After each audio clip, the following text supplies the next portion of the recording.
Hi guys, I'm getting you situated. There we go. I haven't been on in a really, really long time. I haven't been doing any videos, etc. Because we've been going through a lot with the passing of our baby.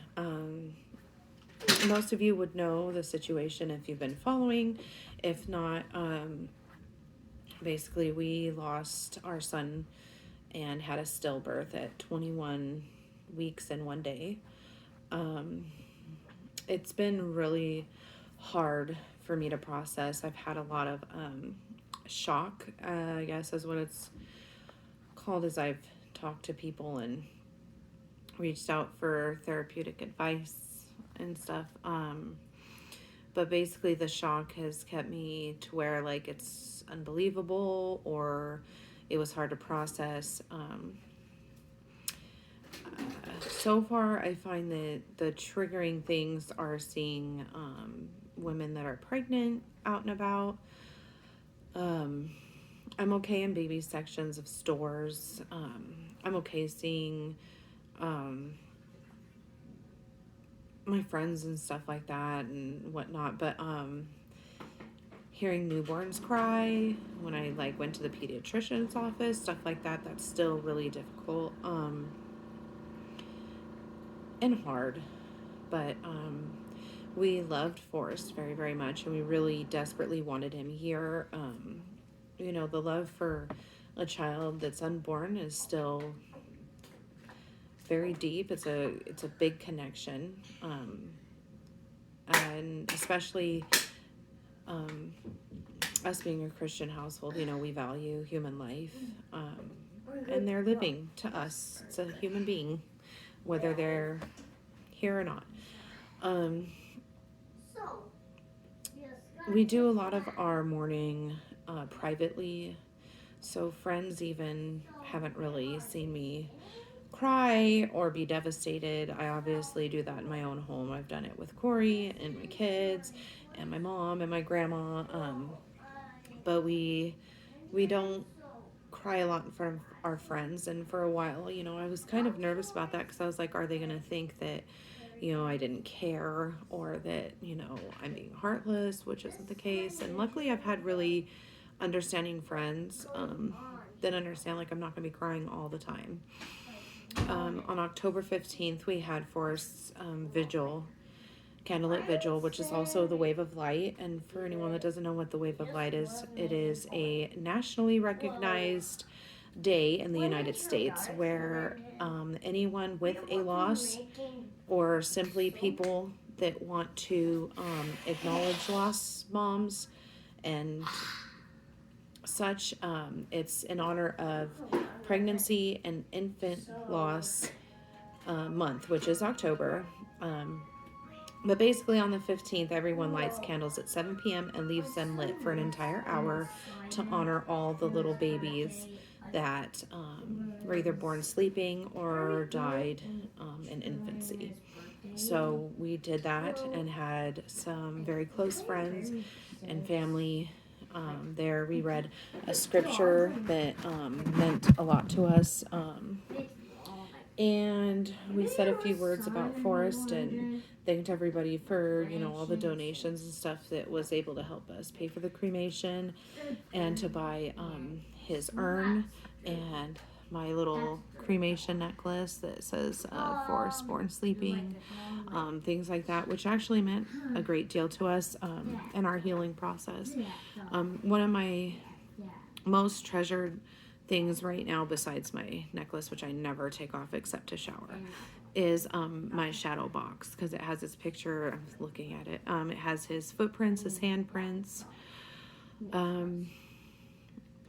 I will say, it's so surreal just to touch on that. It's so surreal to hold a baby of that gestation in your hands. He was the size of my hand, and he was 3.4 ounces.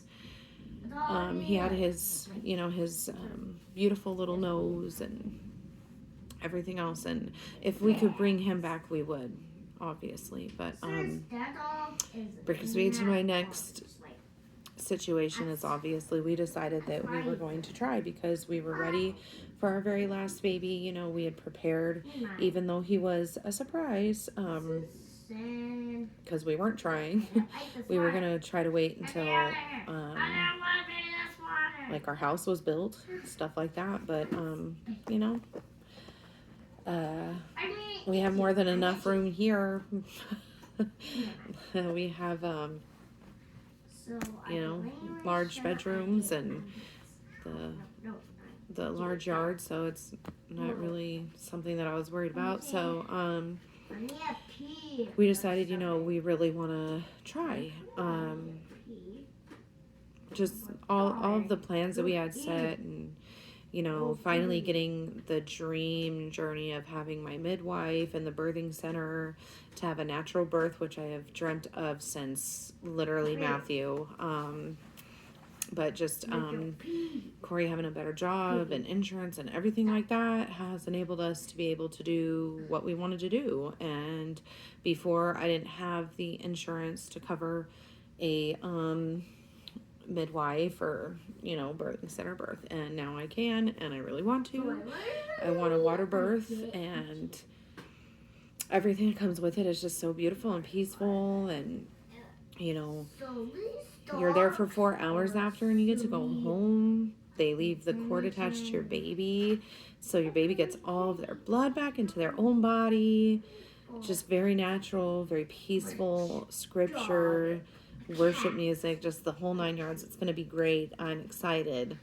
But anyways, now trying doesn't mean we're, you know, replacing Forrest. Obviously, nobody could replace him in our hearts. He's my baby. I'll always love him. I keep him warm, close to my heart, you know, even though I know he's in heaven. To me, sometimes I treat this as if you know, I'm keeping him warm. I'm cuddling him near me. I'm not letting him go. It's a horrible journey. I don't wish it on anybody. You know, I still, just after joining the lost community, I still think it's insane that people, you know, steal angel pictures. They, you know, or people that are pregnant, you know, have these situations where they almost lose their baby, or just a bunch of stuff where it's so, I don't even know how to say it. It's just like, you know, you're like stabbing lost moms in the heart when you do that. Because it's not a joke. And when you lose a child, it's just it's something I can't even describe. I never thought I would be touched by stillbirth. I never thought that it would be something that I would ever talk about or anything like that. Yet here I am. But you know what? God can always use, you know, my journey or my situation to help somebody else or be a comfort to somebody else. And I think that I've so far been able to use Forrest's life, short life, as a testimony for God, for some women who truly believe that that's the final goodbye. There's been many women in the lost group who have said, hey, my priest, because I'm Catholic, said that my baby's not in heaven. My baby wasn't baptized. My baby is in limbo. And we've been able to say, no, that's not our God. That's not our Jesus. Jesus and God have your child in their arms, and you will see them again. That is my God, and that is my Jesus. It's also made me have an incredibly different respect for the fact that, and you know, watching Passion of the Christ puts it in perspective. It really, really does. You'll cry, and it's just, it throws it in your face. Once I lost Forrest, it was like, as a parent with my living children, now that I know what death tastes like, what it feels like, could I have given my child to torture, torment, crucifixion to save a bunch of people who would then treat that the way that they do today? Incredible respect for God for sending his one and only son to die for our sins, and not a quick death, you know. So it's just given me a whole nother perspective of that, because being touched by a loss. I don't know how God did it, and I don't know how Jesus did it, and I fall so short, and all of us fall short, I hope to do my absolute best. And I've even talked with Corey. I feel like we could try harder. There's always things we can do more of, that we can try harder with. I want to go to church desperately. I pray that opens up. Anyways, back to what I was going to do. We're going to try. So this month, I am actually ovulating right now. But if I was to get pregnant this month, I would be due literally 4 days after Zachary's actual birthday. So we've always kind of planned to not have children have the same birthday months. Some people don't care, some people care. It doesn't really matter to me what your prerogatives are, but us personally, I just wanted people to have their own birthday and their own like birthday parties and stuff like that. Like, that's something that mattered to me, which I don't judge people that have children that share birthday months. It's not for me to judge. It's just a personal thing. So I was like, maybe we wait, but I've been taking the OPKs because I'm learning to do that. I've never done OPKs before. I've never struggled to conceive, but I have heard, like, after stillbirth, sometimes you can struggle to regulate. So far, everything's been normal for me. I had my first period. I am definitely ovulating. I've kept track of cervical mucus and stuff like that, so I know that my body's doing what it needs to do. But just in case, I think that it'd be great for me to chart this month whether we try or not, even though I'm so desperate, like with empty arm syndrome and not being pregnant anymore. It just kills me. So part of me is just like, come on, let it be today. But probably next month, and then probably not December, and then yes to January. So anyways, I got these on Amazon. Let me scooch this in. It has incredible reviews. One of my friends from Baby Gaga, who I've known literally since 2007, at least online, she posted about these, and with a special give me a second. With a special code of the word guarantee, I actually got this whole kit for only like $7 and some change. And that's how many OPKs and pregnancy tests are in there. So that's like an incredible savings. So I have quite a bit here. And I'm excited to use them. I've also been using My Days X, which is an app that I have always gone by, and it has been on tune with me since literally with Sophia. When I went to try to have Sophia, we used My Days X, and it worked for I and my ex-husband, and I got pregnant right away, so that's great. Now, this ovulation thing came with this, but I haven't tried this yet. I think I need to try it today because now I'm remembering. Excuse the dirt under my fingernails. I am not a girly girl. Is it even like showing you? I can't even see. Ooh. It's not showing it. Dang it. 1 second. Maybe if I play around with this. There we go. It came with this to download and track everything for me. Like, it will show everything with my oh god. Oof. It would show everything with my tests, and track it like for me. But I mean, I've always used My Days, so I've been like, but I'm curious, so I'm probably gonna try it. Anyways, I have reconnected with several people in my life. Recently, I got back in touch with a friend named Jordan, who I haven't seen, and we haven't been really friends for the past,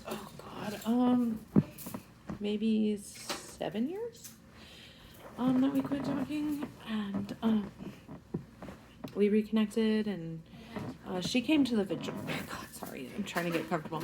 She came to the vigil, and that was nice. I've hung out with my friend Ashley, finally. Her and I have been friends all along, but for living 15 minutes away, we don't do enough to, like, actually see each other. Because we both have anxiety problems and reclusive problems. But I've felt like, and I've said this, like, I desperately need mom friends. I desperately need girlfriends. I really want Christian mom friends, and I've just been praying. I'm praying that God would help bring them in my life, because I just really want a fellowship, and I really want close friendship, like braid each other's hair, kids playing together kind of friendship. And I just have been desperate for that for many, many years. And I have prayed. It's really hard, I feel, especially as a mom. It's like, where do you even meet people anymore? And then my generation is just like, everyone I meet my age is like either a pothead or a partier, just, and I don't really, I'm not into that stuff, and neither is Corey. So we just, I don't know, we just wait and see, but praying. You know, and it's, I don't know, it's been a mission for me, because, like, I just, I don't know if it's out of desperation or if it's just out of fond memories. I'll have stuff pop up of people who I no longer speak to, and I'm like, oh my gosh, like, I wish I could still talk to these people or be close to these people, especially since, you know, it's like, they seem to be on the same path as us as far as Christianity and other things, and then I'm like, don't do it. And I don't know, I struggle quite a bit with just loneliness, I think.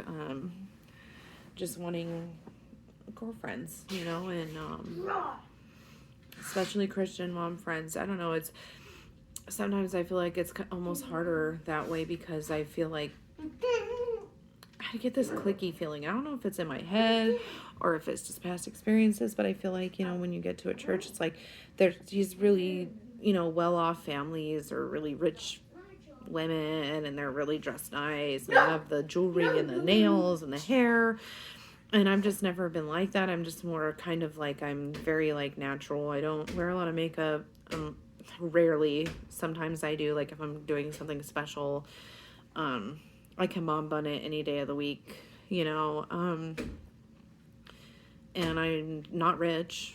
You know, we're doing really, really well financially, but we're not rich. And, you know, we don't have, like, large houses in Upland, you know. So I just, I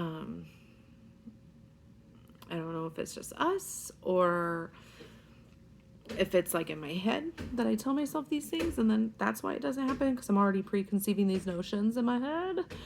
But I don't know, I just always feel like they're, like, too good for me or too good for us, so I'm like, why even bother? Or when I have tried, it's like they don't really try back, and so I feel kind of ostracized in churches sometimes, like, because everyone we go to, it's like, it's hard to, like, fit into somewhere that that already has a clique. And then I'm not a Starbucksy, like I said, I'm not a Starbucksy, let's go get coffee, some super expensive coffee and drink it. Like, I'm just not like that.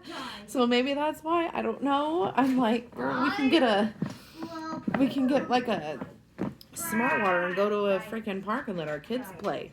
I don't know. I don't know.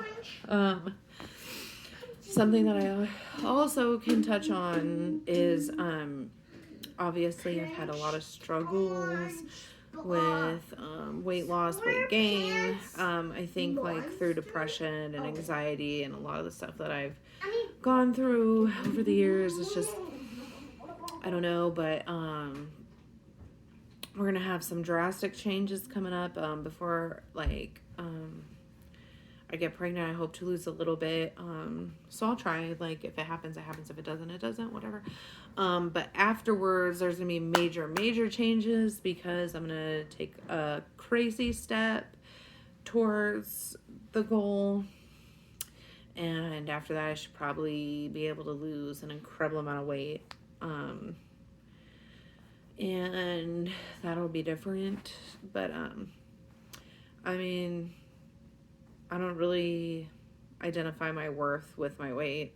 I don't understand people that do. Fat girls have Jesus too. I'm plus size. I don't feel a need to do anything for anybody else. What I do is for myself. So, I just like when I see certain pictures though, it's just like, I want to lose weight. And then it's like, it's super easy to say, not easy to do. And I barely eat. So I don't even understand.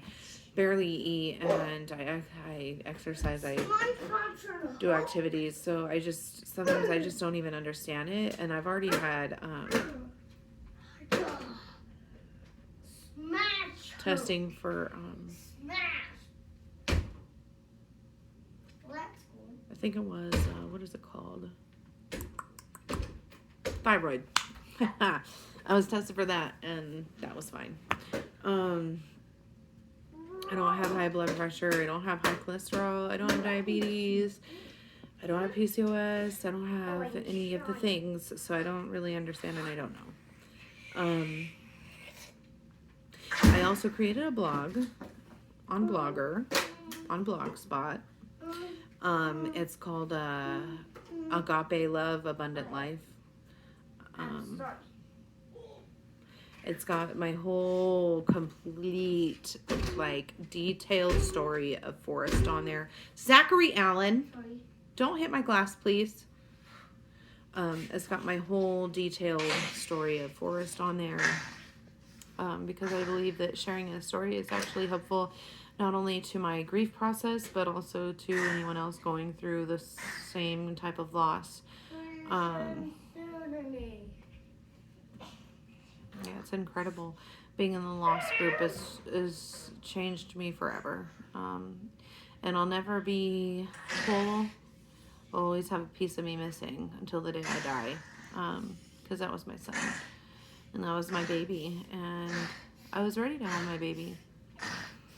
And now he sits in a tiny urn. And he's ashes. And that's difficult. It's hard. It's a process. And I do hurt, and I do get sad, and I do cry. So when you see me laugh or do certain things, or even on this video where it seems I might be happy, well, of course, like, I can't just live in absolute defeat and sadness all the time. And thankfully, my God has a ton of scripture in the Bible for me that will talk about being in storms and how we have the strength through Christ. I can do all things through Christ who strengthens me is one of them. He always sees us through the storm. And I can even think about so many people in the Bible who have had so many struggles, loss, you name it, and stayed steadfast and eventually had their happiness as well. I mean, it's just incredible. So, I'm not the first and I'm not the last. But God will use my story and anything else I do to benefit him and his flock. So, even if I touch one person today, that's enough for me. That's great. But anyways, I love everybody. And I hope you all have an amazing week. And I hope to stay in touch a little more often than I have. But we'll see. No promises. Anyways, have a great week, guys, and God bless.